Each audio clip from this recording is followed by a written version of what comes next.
బాలీవుడ్ నటుడు fitness influencer Sahil Khan Mahadev betting app scam కేసులో arrest అయ్యాడు. కోట్ల రూపాయల అవినీతికి పాల్పడ్డారన్న ఆరోపణలతో ముంబై పోలీసులు అతన్ని ఈ రోజు అదుపులోకి తీసుకున్నారు. సైబర్ విభాగానికి చెందిన ప్రత్యేక దర్యాప్తు సంస్థ సిట్ ఆయన్ను ఛత్తీస్గఢ్లో కస్టడీలోకి తీసుకుంది. అరెస్టు నుంచి రక్షణ కోరుతూ బాంబే హైకోర్టులో పిటిషన్ దాఖలు చేయగా దాన్ని న్యాయస్థానం ఇప్పటికే తిరస్కరించింది.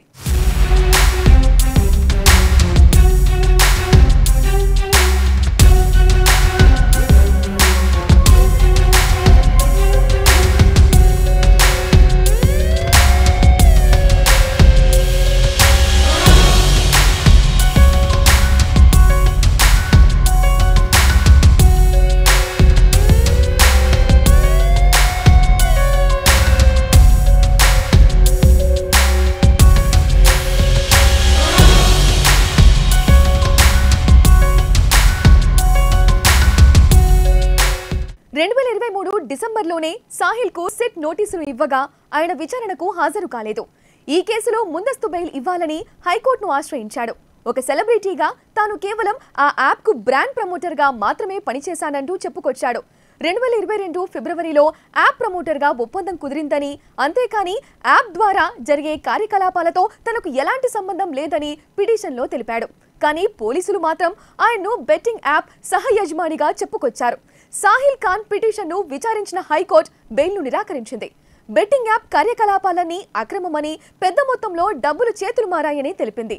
ఫేక్ బ్యాంక్ అకౌంట్లను క్రియేట్ చేసి ఫేక్ సిమ్ కార్డులతో సంప్రదింపులు చేసినట్లు గుర్తించింది. పిటిషనర్ కు ది లయన్ బుక్ 247 తో నేరుగా సంబంధం ఉన్నట్లు తేలిందని చెప్పింది.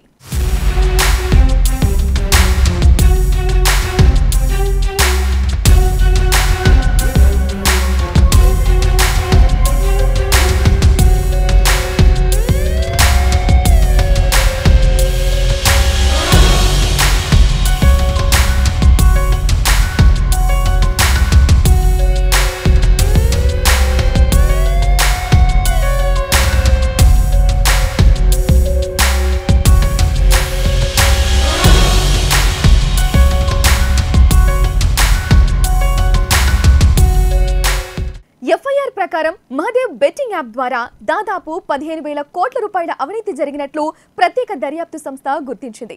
దాదాపు 67 బెట్టింగ్ వెబ్సైట్లు, యాప్లను సృష్టించి క్రికెట్, ఫుట్బాల్, టీన్ పత్తి లాంటి గేమ్స్ లో బెట్టింగ్, గ్యాంబ్లింగ్ చేసినట్లు తెలిపారు. సామాన్యులను ఇందులోకి ఆకర్షించేందుకు సెలబ్రిటీలతో ప్రమోట్ చేయించినట్లు ఆరోపించారు. దీనిపై సోషల్ యాక్టివిస్ట్ ప్రకాష్ బంకర్ పోలీసులకు కంప్లైంట్ చేయడంతో గత ఏడాది నవంబర్లో మాతుంగా పోలీస్ స్టేషన్లో ఎఫ్ఐఆర్ నమోదు చేయబడింది. ఈ కేసు ప్రధాన నిందితుల్లో ఒక్కరైన రవి ఉప్పల్ను గత ఏడాది దుబాయ్లో కస్టడీలోకి తీసుకున్నారు పోలీసులు. Economic offences wing enforcement directorate దీనిపై విచారణ జరుపుతోంది. ఫేక్ డాక్యుమెంట్స్ తో దాదాపు 2,000 బోగస్ సిమ్లు, 1,700 బ్యాంక్ అకౌంట్లు తీసుకున్నట్లు విచారణలో తేలింది. బెట్టింగ్ల నుంచి వచ్చిన డబ్బులను హవాలా, క్రిప్టో మార్గంలో విదేశాలకు తరలించినట్లు గుర్తించారు సిట్ అధికారులు.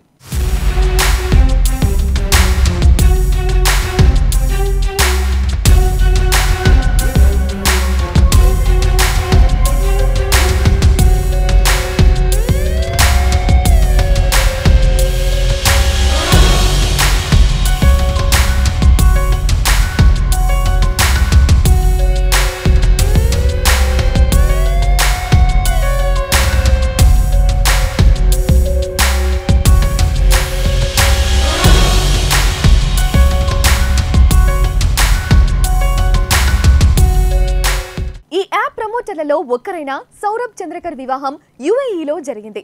ఇందుకోసం 200 కోట్ల రూపాయల ఖర్చు చేసినట్లు తెలిసింది. దీనికి బాలీవుడ్ సెలబ్రిటీలు సైతం హాజరైనట్లు ఈడీ గుర్తించింది. ఛత్తీస్గఢ్ మాజీ సీఎం భూపేష్ బఘేల్ కు సైతం ముడుపులు ముట్టినట్లు ఆరోపణలు వచ్చాయి. ఈ నేపథ్యంలోనే ఈ కేసు దేశవ్యాప్తంగా సంచలనంగా మారింది. ఇక సాహిల్ విషయానికొస్తే పలు బాలీవుడ్ చిత్రాల్లో నటించాడు. స్టైల్, ఎక్స్క్యూజ్ మీ సినిమాల ద్వారా మంచి గుర్తింపు తెచ్చుకున్నాడు. ప్రస్తుతం ఫిట్నెస్ ట్రైనర్ గా ఆయన పనిచేస్తున్నారు. సొంతంగా ఓ కంపెనీని ఏర్పాటు చేసుకుని ఫిట్నెస్ సప్లిమెంట్లను విక్రయిస్తున్నారు.